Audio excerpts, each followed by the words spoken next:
important. Ryan, let's talk about the projects that you're interested in right now. And from a private sector perspective, which projects would you want to see government support? And I think Alon was alluding to that. So as Black Rhino, we're involved primarily in power generation and pipelines. Pipelines being both gas aggregation as well as refined fuel products. I think, just trying to think about this conversation where we're going with it, because I think we agree on the participation side of it. Sort of flips into timing questions. And Taz, I think what you were saying was very interesting about doing that initial work up front. There's been a lot of projects that we've been involved in where we have a general understanding that the project will work. Okay. It then gets into a time of spend to accelerate the project. I know my critical path issues. I want to do my geotech if it's a hydro. I want to do, secure my rights away, etc. But without the government buying into the terms and conditions under which I want to invest in, it's very difficult for me to say to my shareholders, let's draw $10 million and do groundworks, ground condition testing before the government has agreed to those credit enhancements, those force majeures, different things we want.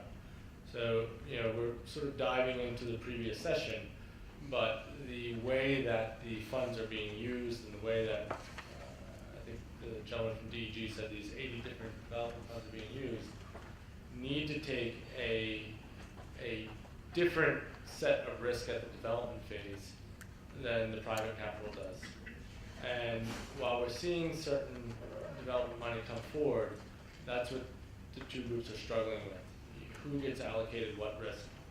And that's a very difficult one to solve. If we were all sitting in Silicon Valley, you can have an idea, and there's venture capital, and the venture capital gets rewarded for the risk it takes on the idea. But development capital and infrastructure gets no different promote than the later capital. Sometimes it does, but in the grand scheme of these big projects, there's not a lot of extra fat to give out to the sponsors just for their work. So you get into this question of how that development money gets applied. And Moshe from DVSA was up here earlier. DVSA is looking at non-recourse loans during development time. You have infrastructure taking development risk. I think that cycle of maturity is going to start to play out, and governments need to push these groups to really get that money into the system, because that's the big struggle for us. So just to dive down, in Ethiopia we're working on a pipeline. We spent about $2 million to date on development.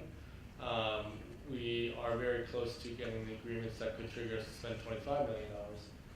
But all the hard things that we've talked about today are sitting on the table right now. So it creates delays, basically. Getting into credit enhancements, all those different things are the delay right now. We know exactly what we need to do to get to financial close. We know the banks like the project. We know everything works. But you're sitting in this process. Could the development money continue the project? I'm not saying we shouldn't have these negotiations with the government. They're healthy to a certain extent, but it puts everything else on hold while we are trying to figure out these issues. Is there a role for some of this development money to accelerate the project, to keep the project running while these negotiations are being had? And if it doesn't work out with the private financer, great, then the work goes to the ownership of the government. But that sort of creative thinking has to start happening. That's where the timeline that Sean, that any of us will sit in is trying to get through these issues to get into primary development. Solomon, I'm going to refer to your comments once again, and you said patient risk capital is what is needed, and I guess you have to really be patient in this industry, I guess. Sean, I see you smiling there. Well, how patient are you, sir? We're very patient as long as the deal gets done today. George, I have to ask you, with the South African government, how patient are you? Well, it has tested our patience a little bit recently, but it's worth a while. I mean, it's an economy that everything is working out. It's reliable, it's consistent, and stuff like that. The question is, precisely as discussed, what if you're patient in other places and in the end you get nothing out of it? Absolutely. Okay, we're going to open the floor to some comments, and then we'll get closing remarks from our delegates as well. So, ladies and gentlemen, any questions from the audience? I thought I saw a hand over there, sir. Just a microphone over here.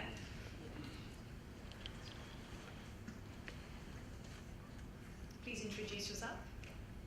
Thanks a lot. My name is Opa Ramapan. I'd like to thank the panelists for the very lively discussion. And I want to thank Alan for making that point that there are certain projects which necessarily have to be government funded. But sometimes when we also continue to discuss, we tend to create the impression that just because somebody has finance, they can expect government to always bring projects to them. The other point that has been said a lot of times today is this issue of lack of capacity within government to come up with bankable transactions. But I've not heard any of the presenters indicating what that institution is doing in order maybe to ensure that they assist in creating the capacity so that they don't have to spend a lot of time to going back and forth trying to come up with one successful transaction or bankable transaction. Because I believe if we want things to move quickly, the two parties involved in the private sector, the private financiers, and all other finance providers, there must be a role that they play, both of them, not just to keep on cheering the fact that there's no capacity in government. As we are cheering when in fact it creates a stagnation in terms of our business. Thanks. Thank you so very much. Alana, would you like to tackle that one now?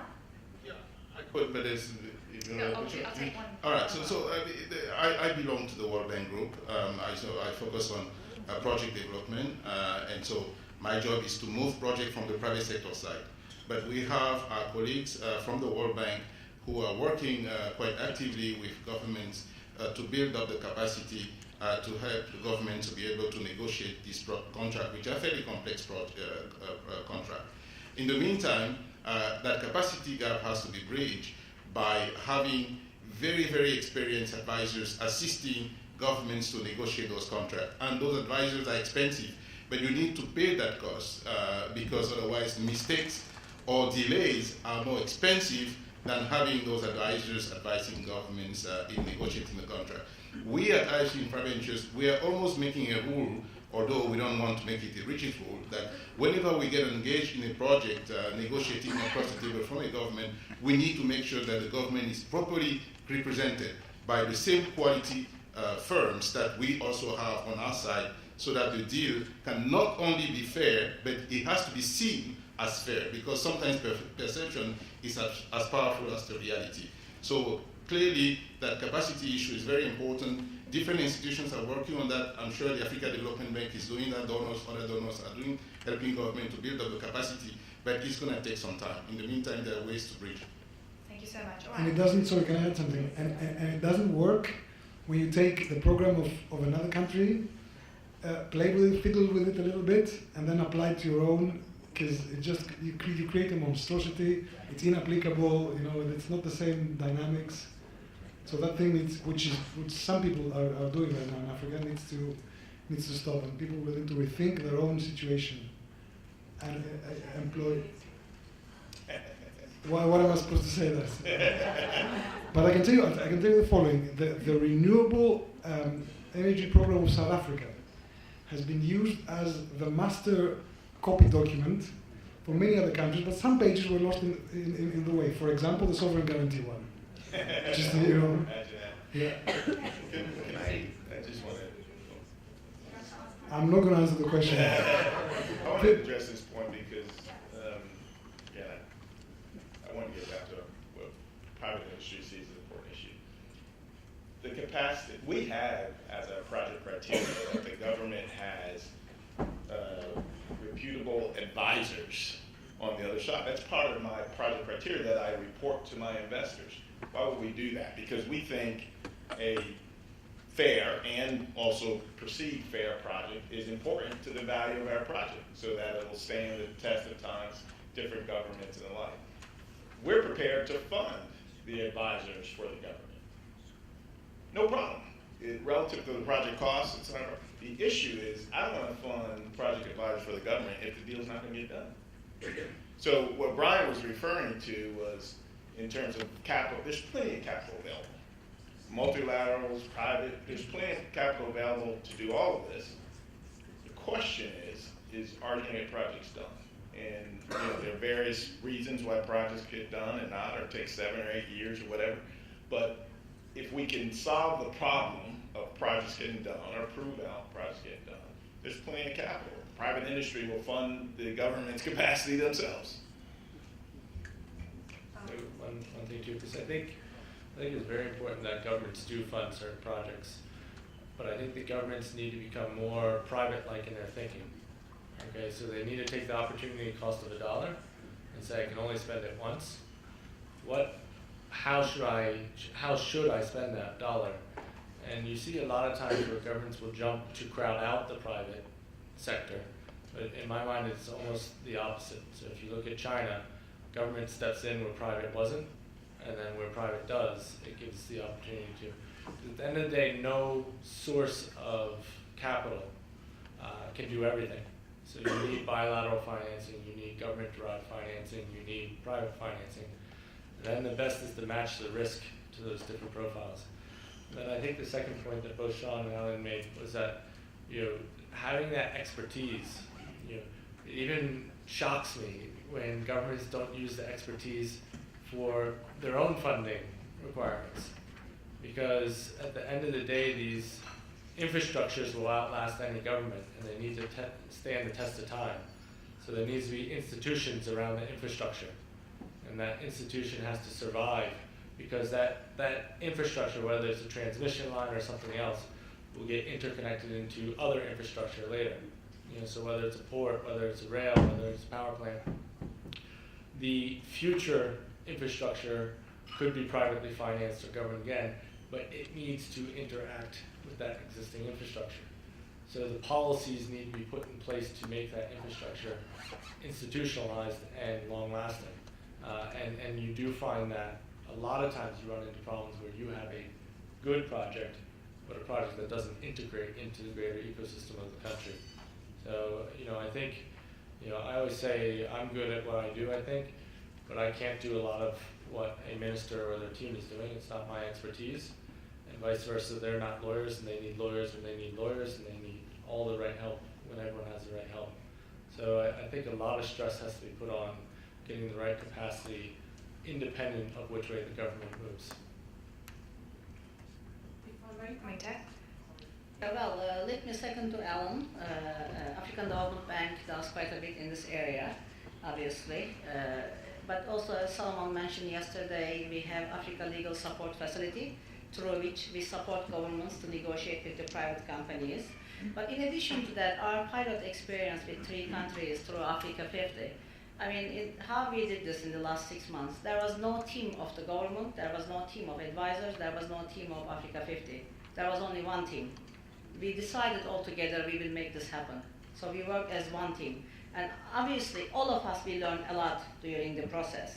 And we do more projects, we will create more capacity. So we should not wait to do capacity and then do projects, but we should do more projects so we build more capacity. Thank you so much. Okay, show of hands. How many questions? Yes, ma'am. I guess I'm trying to get my question back again, because I'm just taken up by all the comments. I think my concern about the discussion today is that this morning we heard that Africa is rising. We also heard yesterday and today that African story is actually improving, and that the private sector and the middle class are growing on the continent, and that opportunities are really they're coming up. But the economy, the number of people who can actually purchase and pay for things is actually increasing. But I'm getting a sense that the only people doing projects on Africa are the governments. What about private provision of infrastructure? That's an important point too, and I think it hasn't been addressed in this discussion. And my worry is this. We heard in the previous round, Jim said there were 70 facilities that are doing project preparation. A lot of them focused on Africa, but for DAC 1 and DAC 2 countries. What about the middle income countries where the private sector exists but doesn't have access to venture capital, doesn't have deep pockets to be able to finance the development costs that are so important for projects that could be bankable. Why is it that the DFIs have this kind of approach where they will only look at the private sector when the projects are close to bankability? They will not assist the private sector to get those really good concepts to bankability. And venture capital doesn't exist here. So why is it that we don't hear about, it's everywhere else in the world except in Africa. Why is it we don't hear about how the DFIs can actually facilitate underwriting the growth of a venture capital market here for private provision of infrastructure and provide those kind of facilities that can help actually get the projects to a stage where they can get financed and you can repay that venture capital, or you can underwrite it and the DFIs or whoever can get the funding back. No matter what the return they want, they will get it back if those projects are really good. I mean, I haven't heard any discussion around that. Thank you so much. Sorry, your name? Rosalind Thomas. Thank you very much. Okay. I know Tab wanted to comment as well, so I'll give you two a chance and then we'll go back to other questions for everyone else to comment. Well, I mean, I think we all agree that venture capital doesn't exist in Africa, specifically in infrastructure space. That's why we are all together suffering from project development capital, absence of the project development capital, yes. But I think, Rosalind, as the African Development Bank in the last 6 years, we closed 49 projects.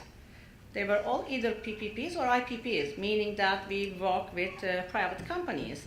Obviously, everybody starts with the very early development capital as a sponsor. But today, Andre Ali, he mentioned that they have a facility. I think FMO has a facility. Number of development finance institutions, they have facility, including Infraco, for you to have access and bring the project to bankability. All thing is, I think, how you package and how you really make your case to those facilities. I mean, I know a number of people in the continent now, they are developing projects by taking development capital from AFC and also from FMO. I think maybe it's just like having the discussion and then packaging the project in a way it is interesting for those people. Okay, look, first of all, we also see a substantial increase in private investment in infrastructure in Sub-Saharan Africa. I was giving some numbers this morning that IFC is now investing in Sub-Saharan Africa about $1 billion a year in private infrastructure financing investment in Africa. This is up from $200 to $200 million a year 3 years ago. So we see a sharp trend up. But what we're also seeing is that this is absolutely not enough compared to the needs. And we have the balance sheet, the appetite to invest several $1 billion more. What we need to see is bankable projects. That's one of the reasons why IFC Infra Ventures were created, so that we can increase the number of bankable projects, which would then receive IFC financing. Now, I can tell you that today at IFC Infra Ventures, we can invest in middle-income countries, okay? We're not focusing only in IDA countries. We can invest in middle-income countries if the project fit our requirement. And we love to do that. We love to talk to partners. And we've partnered with a number of developers here. As I said, we've signed 12 joint development agreements in the continent, 36 globally, only 12 in the continent. We need to sign more. And so we are open for business. I'd like to partner. In fact, I call Brian from time to time and tell him, look, can we partner to do this together? I say that to Sean, and I would like to say that to my colleague from Enel, and many developers here. We are open for business. We like to co-develop to move project faster to the financial close. Fantastic. How did So that is a subject for discussion, because one thing that we do, though, is that we are fiercely commercial in the sense that we want to share the risk but also share the upside. We are not, a project development grant or something like that. We go in, we take the risk, and we take the upside. I think last thing to say with the Africa Rising, I mean, I think you have to remember where this discussion is about a highly regulated industry. You know, this isn't fiber optics or something where you can go out and build, or cement plants or the like, where you can take merchant risk. We need to get permits and rights to build power plants. We can't build merchant power plants in Africa, per se. I guess technically you could, but even there, I don't think you could get the right permits to do it today. So, I think that's holding certain things back, like distributed generation and the like, that are happening in other industries. but in this industry, that's a bit of the reality right now. So any more questions from the audience? I saw a couple more hands. Yeah, I have a question. Well, it's Yes. a question and a comment based on Thank what you. the gentleman on the end said. And it's to do with standardization. I think throughout the day we've been talking about standardizing documentation, contracts, etc. But what we forget is the history of Africa. South Africa is very much a Dutch codified law system. Kenya, for instance, is more common law based. So even if you took the same contract and you managed to make it workable in Kenya, the interpretation, application, if you were to challenge it, would be completely different. And I think we have to stop looking at Africa as one. I think that those days are gone. You've got to look at each country individually, see what works from the standardized process in the REIPP in South Africa and what you can take, and be aware that there's a lot that would not be applicable everywhere else. So how do you deal with those issues? So I think to really make a blanket statement that standardization is the way forward is a little bit naive. Thank you so much. All right, ladies and gentlemen, that's where we're going to leave it for today, but I'm going to get one last comment from our delegates, and I'm going to start with George. Way forward, I'm giving you carte blanche here, so you can basically say anything you like. So I'd pick up from the last comment we heard. It is, as a matter of fact, you'd see it in every credit committee, every investment committee, people treat each country, each industry, and each opportunity very differently. This blanket approach is gone, to my experience. And to the extent people realize that they don't know how to prepare a project, then they will find somebody who will tell them how, give them some money to get the consultants and stuff like that. The important thing is that to realize that you don't know, because like we go to countries and the guy has a project and he thinks it's ready to be banked, and you look into it and you say, what is this? That's my only comment for now. Thank you, George. Sean. I think the comment on standardization is basically driven by the project finance requirements, which are fairly standard across. It doesn't matter really what country you're in. You're going to have certain risk requirements, allocations for project finance. So I think that's where it's driven from. But I wanted to say we're private capital, so even in middle income countries, we're happy to invest as long as the project can get done very quickly. Tess, closing remarks. I think I'll second to Sean, but my experience in the continent, my department closed 49 projects. Out of 49 projects, only 2 of them were bankable when they reached to us.